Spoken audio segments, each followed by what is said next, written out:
Hello. Hello, hello, hello, and welcome to Water Riff Radio. I am Amanda White, and this is the beautiful.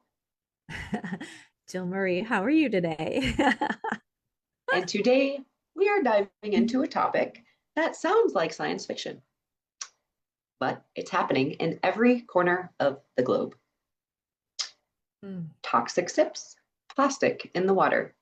That's right, whether it's bottled, straight from the tap, chances are you are drinking plastic. And if you were with us when we did the plastic problem, you would know we ingest a credit card size of plastic every week.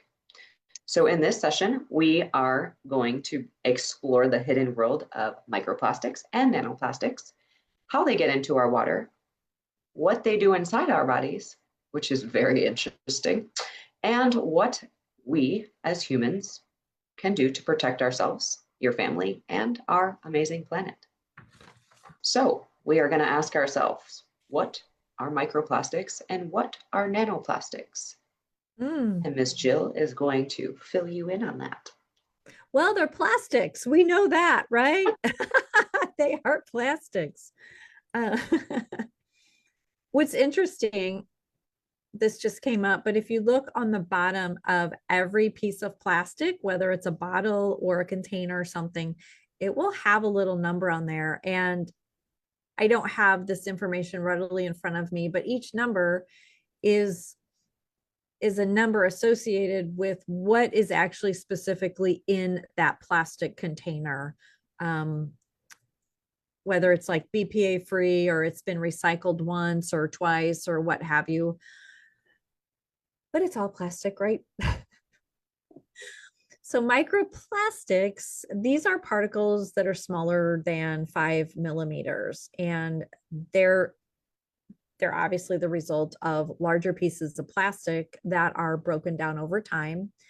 Um, I don't even want to say over natural processes because plastics are pretty hard to break down. Um, or like human activities like washing fibers and things like that. They will break off and shard and all of that. We actually just learned about our fabrics in the washing machine. And when you put hot water in your machine along with detergent, things like that, it releases, I forget how many I microplastics. want to say it was 300,000. Just I want to in a say, load. so if you missed our plastic class, Oof. or I'm sorry, no, just kidding, naked and free class, Yeah. drop that below and we will share that link with you because that was a good class. Because your clothes toxic? Say what? Mm-hmm. Right. And even if they're toxic, you put them in the laundry, and guess what? It all ends up in the water. Everything ends up in the water. Ah, goodness. Mm. So these can also come from microbeads used in personal care products and industrial processes. And we went over this as well. Like even in these fancy, beautiful, expensive skincare lines where they have the little scrubbing beads, bath beads. They have them in like sugar scrubs and salt scrubs and things like that. These are microplastics. They are not natural. And of course, when we're in the shower, in the bath, enjoying our moment, they all end up in the water, right? They all end up in the water. So we have microplastics, and then we actually have nanoplastics. These are even smaller, and they're less than a micron. I'm trying to think of what I could compare a micron with. Oh, invisible to the Like, naked eye. They're teeny that's tiny. super small. So maybe You would probably like need a, what do you call it? a magnifying glass. Magnifying glass. Thank you. That was not nice. Like what? But these are all byproducts of synthetic materials already in the environment. The particulates originate from larger plastics as well as microbeads in personal care products. Now, mind you, now we're looking at beverages in plastic bottles. not just beverages, but anything, packaging of plastics, just know that the food stored inside of them leaches plastics. So you've got plastics in your food. What I did not realize is some of these foods are actually they're cooked in their packaging. I had no idea. So, of course, as they're heated and cooled, they're going to leach forever chemicals, plastics into our food. Again, not to freak you out and put you into fear, but just becoming aware. Yeah. I just really want to circle back because I literally said, what can we really compare a nanoplastic to? It says, just for like comparison, the human hair is 70 micrometers wide, which is still pretty big. And it's smaller than that, like Woo. a lot smaller than that. So we're not going like to that's the best it can do for us. Where, yeah, magnifying glass won't do that any good. We need like microscopes and things. And what I love is there is a lot of research around this now. Like they're going in and looking at everything. So we don't just throw this out and hope that it lands. There's all sorts of research behind it. So again, when you're looking at bottled water, there's a study from 2019 of over 325 microplastic particles per liter in a bottled water from popular global brands. These are commercially packed. Just know that a lot of these bottled water companies it's water mines. So it might just be regular tap water, depending on the company that's bottling them, number one. Secondly, they put it in plastic bottles and they're stored. They go through a factory and they're stored. And they're stored at least 2 years before they hit the store. Mm-hmm. And you don't know what they're stored in. Are they stored in cool places, warm places, hot places? Because that all also depends on how quickly that plastic is going to leak into the water. Absolutely. So you've got 2 years storage minimum. You've got possibly warehouses move back and forth. Then you've got transportation of carrying, delivering these products to each store, gas station, grocery store, what have you. There's a lot of leaching going on there, right? Cold, warm, cold, warm, cold, warm. Then you've got your rainwater. Our rainwater now, yes, there's studies. We have microplastics in our rainwater. Remember, there's no new water. It is a cycle. It is just a cycle. These are deposited in our earth and our runoff, lakes, streams, everywhere. So that, our animals, they're finding fish with microplastics in it. We're actually finding animals in the wild with microplastics in it. Deer, raccoons, squirrels. And that's terrifying. Again, it all ends up in our water. Then you have sea salt, which is harvested from oceans, and that can contain microplastics that have accumulated in the marine environments. And you know what I just saw? I could not believe. I'll have to post it at some point. Rice. I seen that. I don't remember when I seen that, but I seen that. They put it in a heated skillet, and the real rice remained, and the other pieces were microplastics. They went clear. They look like clear pieces of rice, but they were actually plastic particles that we were eating. I'm going to pour my whole thing on a pan and see what melts. It'd be interesting. It would be interesting to actually see the toss up, because again, they're not just doing this with rice, they're doing it with everything, like literally everything. So curious to see what's rice and what's plastic. Oh, yes. We also have it, we'll find it in beer. Microplastics have been found in beer, highlighting the pervasive nature of these contaminants. I think it's not just beer, it's all beverages, packaging, all of the things. We can point out everything till the cows come home. And again, if you're going to a restaurant, guess what? All that pop is coming out of a plastic bag and a cardboard box. Yes. Plastic bags in the cardboard box, it screws and it goes through, hopefully clean lines, out into your cup. Oh my goodness. I'm just refreshing our page here real quick. And the last one, it's even in the air that we breathe. They become airborne and they're actually in dust. So we're inhaling it now. So, of course, there's dust that falls on your carpet that's coming in and out of your windows and blah, blah, blah, blah, blah. Just know we can do our part here. We can. So how are we ingesting the Well, let me count the ways. Well, one of the ways is obviously what we're talking about, right? We're drinking the water. So we're drinking the water. It doesn't really, well, it does matter, but if you're drinking bottled water, tap water, regardless, the microplastics are still present. And out of testing, 83% of tested water samples below had microplastics in them. And I'm pretty sure that other percentage, they had a whole home system. And that means regularly we are consuming these particles without even realizing it. Until later on down the road, it gets to be too late and we develop this or that, which we will also go into.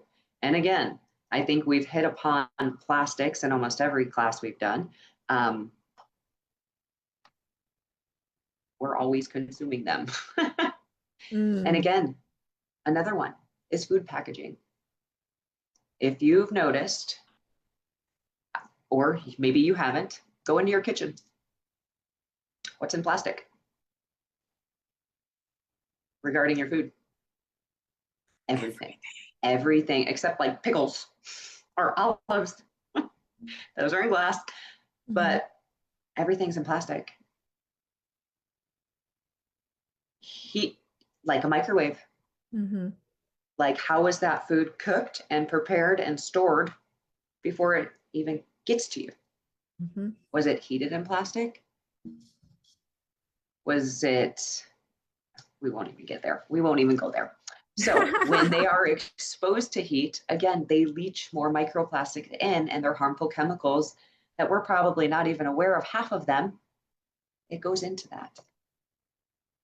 Ugh. And containers, plastic utensils. We've got plastic plates, plastic cups, plastic silverware. I just said that. But again, also when these are exposed to heat, they leach everything. And if you're eating acidic food, like that combination together is like, that can increase how many microplastics, the leaching of the in and where does it all go? We don't want to know. Back into the system. And then how we talked last week, synthetic clothing. I mean, Jill kind of hit upon this, like when you put hot water in there and you put your clothes in there, how many of those plastics are in your washing machine and then go into your dryer and then go back on you? And then that falls off into your carpet or floor. Or it's just one big cycle. Oh gosh. And like washing a load of polyester clothing, like we said earlier, can release 100 of thousands of plastic fibers that just sit there. And these are so small that they can literally pass through anything and everything except a few systems. So and don't forget, when you're wearing these clothes and you sweat, you get hot. You absorb them. Enough said. Right. Enough said. Enough said. And like, again, in our, go ahead. No, I was just going to say that they're probably going, yeah, you can stop talking now. We're scrolling. We don't want to hear any more about these plastics. we're educating, because again, when we know better, we do better. And there are options, which we will get into. But again, just think about food packaging. Well, what about the actual food itself? You know, as Jill had mentioned earlier, there are wildlife that are being found with plastic in them. So what does that say for our seafood? I mean, our ocean, it is projected by what, 2030, that our ocean will have more plastic than actual fish in there, which is really sad if you think about it, because what is that going to do to our ecosystem? What is that going to do to our planet? And we don't think big picture like that sometimes. It's just what's in our home. But this planet has to last forever. Or maybe it doesn't. I'm sure we'll find a way. Yeah. Well, it So definitely interrupts the food chain, if you will. And you know, when it's not in balance, something's always got to give. Ah. Yeah. So that's in our oceans. And then again, with our crops, like if rainwater is coming down from the sky with microplastics, what is that actually doing to the crops outside? And again, it's contaminating the water, and it's just a big, big cycle. So it's not just about what we eat and drink. It's about the bigger picture. Like, we have to look at the bigger picture, or we should be looking at the bigger picture. Because it's like, man, if we have kids and those kids have kids and those kids have kids, we want to leave our planet well for them. So now it's like, when this plastic gets inside of us, what does it do to our body? You ever wondered, Brett? Like, ever wondered that?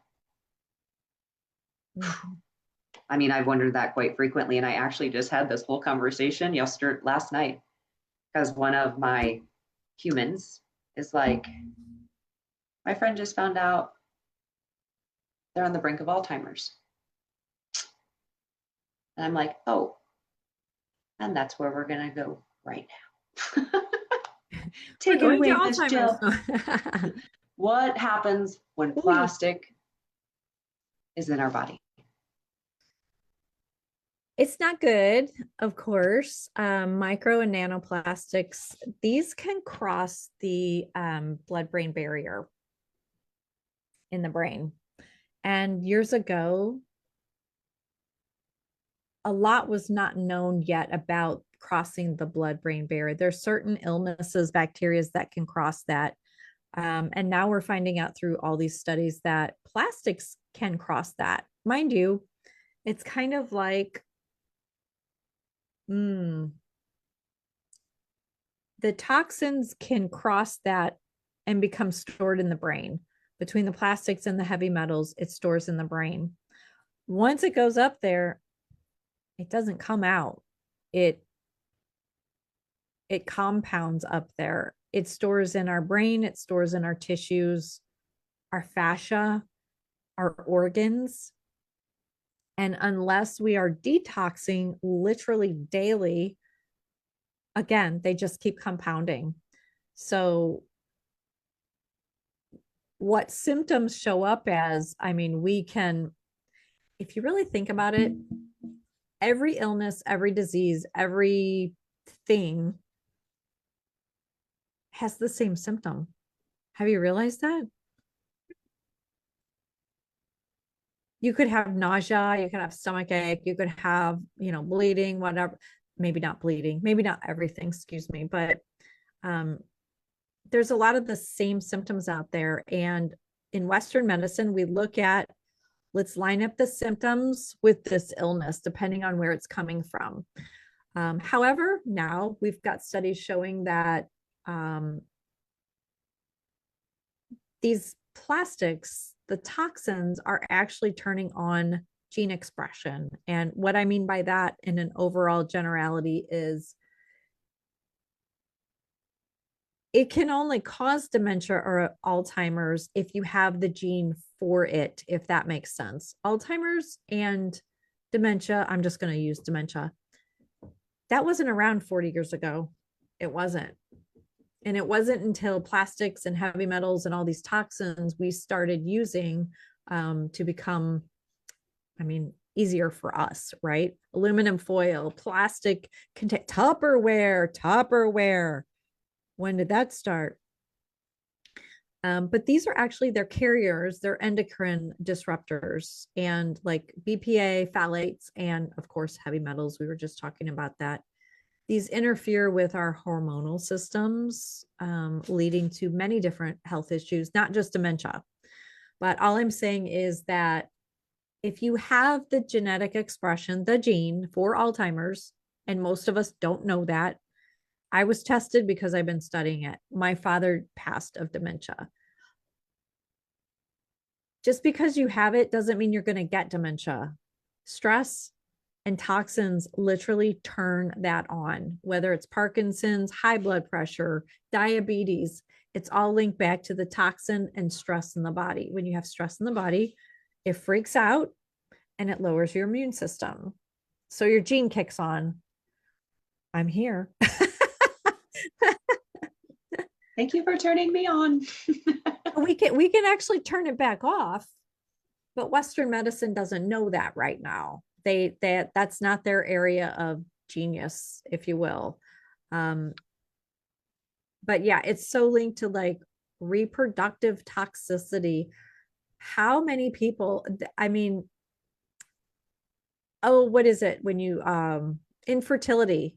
That's a big business right now, right? Infertility, different ways of getting pregnant. That's expensive too. Diabetes is big business. C is big business. Dementia is big business. Do you see the correlation here? It's not conspiracy. It's coming out. The studies are there. I wish I could make this stuff. So the presence of microplastics in the body can trigger the immune system, leading to chronic inflammation, and the development of many diseases. So we're just tying them back to old age. It's not old age. And we don't have to accept that. No, it's not old age. Mm-mm. So yes, they're even discovering, oh, this is crazy. I had mentioned plastics in newborn babies, and they're discovering them in the placenta. This is where they're noticing that they're being passed from mother to child. So, I mean, you're affecting the fetal development. How many kids are born with horrible allergies or deficiencies? Mm-hmm. I mean, that could all be the cause of that. But knowing this now, again, not to be freak you out or be fear-based, but knowing this now moving forward, like you have another place to look. You have another way to affect the whole. If your child is chronic allergies, things like that, it's something to look into. We can now test for this. We can test for heavy metals in the brain. We can test for microplastics. We can do that, and we can affect it, and we can turn those genes off. Yeah. And detox. And detox. Wonderful. So what is next? Where are they coming from? Ooh. Well, I'm pretty sure we've literally hit upon this in almost every single one of these, right? And we've talked about the majority of them already. You've got your plastic water bottles. Do you still purchase water bottles? Those are all plastic. You know how many plastics are in that water bottle, so make the switch. And again, as Jill and I talk, one little switch at a time. You don't have to do, like Jill keeps saying, we don't do this to scare. We do this to educate and inform you, because when you know better, you usually do better. So it's like make little switches each day, like plastic to aluminum would be one. Because again, if you've noticed the plastic water bottles lately, I picked one up the other day and it is so damn flimsy. Mm-hmm. And it's like, what is this? Did half of the bottle leach into the bottle? Yeah, they're crunchy. Yeah. Mm-hmm. And it's like, well, what is this? And what is this creating new? Oh gosh, I have to interject you real quick. I'm the animal lady, right? In your pet's toys, the crinkle stuff that makes the crinkling noise is plastic. Just so you know. I had a toy that was given to my pup, and he freaked out on the crunchiness of it, and I ripped it open. It was plastic. And I was like, I have to throw it away because I can't use it. So even our animals, our babies, like we give them things to chew on, teething items, and they're playing with toys, and what do? They put them in their mouth. Same with your dogs. So I didn't mean to interrupt you, but and cats. And cats, yes, yes, yes, absolutely. And again, when they're sitting in the sun, like, okay, one, if you're drinking out of plastic, never leave it outside in the car, in the sun, because it makes everything a heck of a lot worse. Mm. And then you've got your water treatment plants. Think about that for a second. They can't filter. They can't even filter small things or big things, rather less small things. So, and again, they were never equipped to do that. I don't know if things were actually supposed to get this bad. So they are not removing microplastics or even nanoplastics. Mm-hmm. So all the contaminants are passing through into our homes, and we're not even talking about the pipes they flow through. So it is our due diligence, our job for ourselves, our family, our pets, to really install something that's going to filter, that's going to give you the clean, purest water out there. And then household plumbing. What is that made out of? I'll give you one guess. Plastic, synthetic piping. And again, these are all delivered to our homes, businesses, offices, all the things. It's the source of microplastics. Pipes age. They can release tiny little particles. Well, they do. They do release little particles that flow through the water into our homes, offices, everything. And as we mentioned, now that microplastics are in our rainwater, so now we've got an atmospheric fallout. And it's in dust as well. Like all of these plastics break down in the environment, they become airborne, they settle. Like I've said throughout this whole class, it's just a cycle.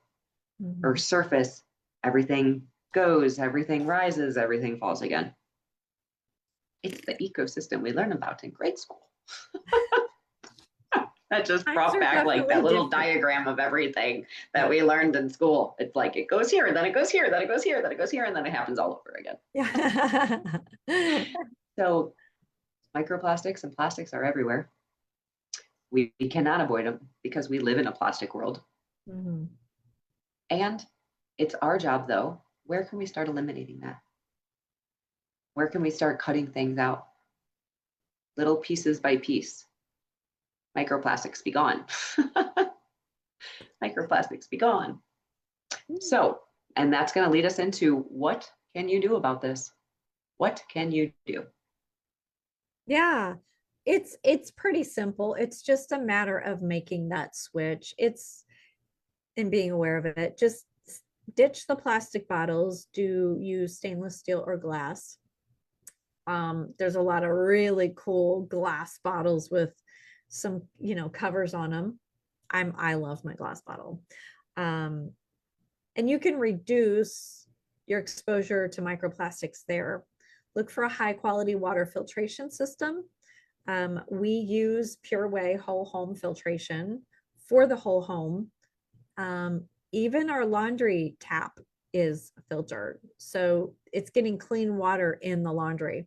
And you would be shocked at how clean your clothes get when you don't have chlorine and all the toxins in there as well. It's pretty amazing.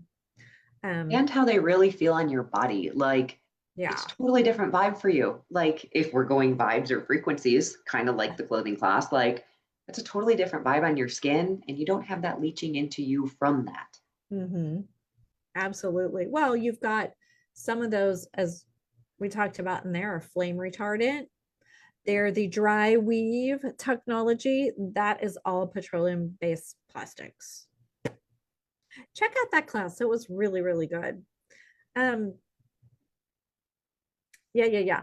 But yeah, Pure Way, the whole home filtration system, it is a proprietary system. It's not like anything else out there. So if you'd like to look at that for your whole home, it is super freaking affordable. We can go over that with you. We've got that, and we've got, if you don't want to do a whole home, we've got at the sink, we've got at the tap, we've got all different options. We even have an ionizer that we back wholeheartedly. If you really want to take up your anti-tox living, that'll actually remove your herbicides. You can replace all your chemicals in your home just by switching on the pH. It alters the ORP. That's another class. So we can also avoid single-use plastics, bags, straws, cutlery, plates, things like that, plastic wrap, all of that. And I know it's inconvenient, but just know this. The only way that they're going to stop making it is if we stop using it. Like we're not just going to go to whatever, the government and be like, stop it. We don't want it anymore. As long as we still buy it, they're going to still make it. Supply and demand. That is a huge point. Like, you guys, our power is in the buying. Mm-hmm. If we don't buy it, they have to do something about it. Remember a few years ago, perfect analogy, a few years ago, football was free because no one was watching it. Mm-hmm. So they gave it to us for free to get people back into watching it, and now you have to pay for it. So again, our power is in what we buy, what we consume. If we want to see the change, we have to stop buying this. We have more power than we think that we do. It's just a matter of, it might be a little inconvenient, but changing our habits will make the biggest impact in all of this. Definitely. And I don't know why this just popped into my head, but there is a website I was introduced to not too long ago, but they literally have blackout dates. Like, don't shop these days. Let's really show them where our power is. Don't shop these stores these days. And it's not for a month. It's just for a few days, so we can take our control and our power back. If you are interested in that, I will gladly drop it below. I know the human that runs it was having some health issues, but he is back on track. We just got an email. And if you want to learn about that, I would be more than happy to share the link. I would like that myself. You got it. Thank you. The more aware, the better. And you can check sites like Momovation. That's a really good one. And even ewg.org. That is the environmental working group. And that is an organization for us. So you can look up different products to see, is this really tox free or not? And it's all free. It's all free for you. Absolutely. Yeah. Then I just want to say, hi, Jason. Hi, Scoozy. We appreciate you being here. Thank you for stopping in. What's your favorite part of the class so far? Yeah. All right. The biggest takeaway. Yeah, I just seen that scroll up. So I'm like, like, hello. Awesome. So yeah. Any questions, drop them below. And Miss Amanda, you can close us on out for today. Yeah. So again, little small changes here, right? We don't, trust me, I think I went through this in another class, but if you switch everything at once, it's not going to stick. Personal experience, I've tried many, many times, all at once or nothing, right? Let's go. You're gonna go big, go. You're gonna do it, go big, right? Yeah, failed every time until I started little things like Jill and I have mentioned, little switches to reduce the plastic, what you eat, what you drink, absorb. Because the less microplastics and nanoplastics you have in you, the better. Mm-hmm. So we can't eliminate plastics from the planet overnight, but we can intentionally take steps to protect ourselves, our homes, our bodies, our family, our children, our pets, our planet. So we get empowered here with the choices we make, right? There's nothing like having that confidence because you've made a great freaking choice about protecting you and your family and your pets. You're going to be a little more confident in that. It's not just about hydration. It's about information. It's about health. It's about doing the best for you in your life. So let's stop drinking plastics and start drinking clean, purified water. Medical and dental grade. Can't go wrong with that. Contaminants, 99.99% of most contaminants, almost all contaminants. We appreciate you for stopping and listening to Miss Jill and I on Water Riff Radio.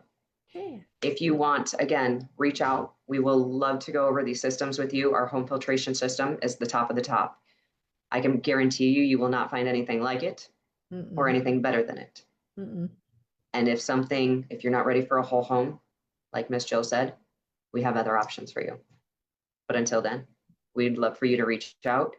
If you need a little more information on anything and everything, if you have a class you want us to do, drop it below or reach out to us. We would love to join with you on this journey. And until then, stay hydrated, stay educated, and stay free of plastics. Miss Jill, do you have anything else to add? No, just reach out. Of course, we're happy to talk about this anytime. So we will see you next week. Have a good day. Hugs, dust, and water. Bye, guys.